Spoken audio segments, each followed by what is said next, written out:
Oğlaklı bilindiği üzere çok büyük bir şehir inşa edilmiş orada ve kısa sürede gerçekten bu konuda Çevre Şehircilik, TOKİ yetkililerini tebrik etmek lazım. 6040 konut orada inşa edilmiş ama bu güzelliği yaparken bir yıl içerisinde inşa edilen bu devasa bir şehir, neredeyse bir ilçe yapılacak bir şehirde nasıl okul yapmazsınız? Nasıl yani okul, cami, sağlık ocağı bunlar zorunlu ve lazım olan insanların ihtiyaç hasıl ettiği meselelerdir ve dolayısıyla okul yok. Okul olmayınca o güzelliği insanlar görmüyor. Güzellik neye dönüyor? Terse dönüyor. Bu sefer nerede bu hükümet, nerede bu devlet demeye, hani okulumuz, çocukları nereye göndereceğiz? Çocuk da insan için en önemli varlıktır. Anne babalar, ebeveynler için.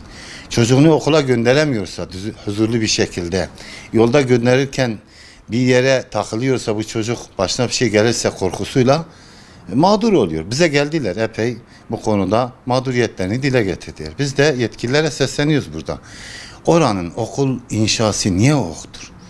Bir an önce hemen oranın inşası yapılsın. İkincisi, bir ay süreye yakındır okul açılmış. Servisler gönderiyorlar oraya. Gittik konuştuk halkla. Hangi servis nereye gidecek?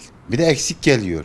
Şu okula biz götürmüyoruz. Bu okula gidiyoruz, bu okula gitmiyoruz diye halkı mağdur ediyorlar. Bir an önce yetkililer, mülki amirler bu konuya el atmalıdırlar. Milli Eğitim Bakanlığı, Müdürlüğü, Diyarbakır kimler ilgileniyorsa bu mevzuyla bir an önce hemen bunun derhal giderilmesi lazım. Yani bütün kırsal ilçelerimizin hemen hepsinde servis, taşımacılık dediğimiz servislerle ihaleler yapılmamış.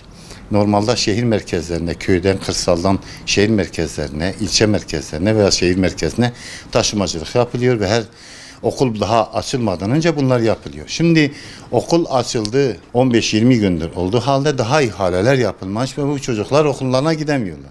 Eğitimden geri kalıyorlar. Şimdi bunun hesabını kim verecek? Bunun bir rant mı var? Bunda bir mevzu mu var? Ya da bu konuda hükümet bazı tedbirler mi, tasarruf tedbirlerini mi uyguluyor? Özellikle Diyarbakır'da bu yapılmış. Biz bunu kabul etmiyoruz. Bunu sürekli dile getireceğiz. Milli Eğitim Bakanlığı'na, Milli Eğitim Müdürlüğü'ne, mülki amirlere çağrımızdır bu. Bir an önce şu Oğlaklık'taki okulun temelleri atılmalı ve oradaki servis mevzusunun bir an önce halledilmesi, artı bütün ilçelerimizde, kırsal ilçelerimizde servis ihalelerinin bir an önce yapılıp çocukların okullarına, eğitimlerine devam etmelerini istiyoruz ve bunun takipçisi olacağız.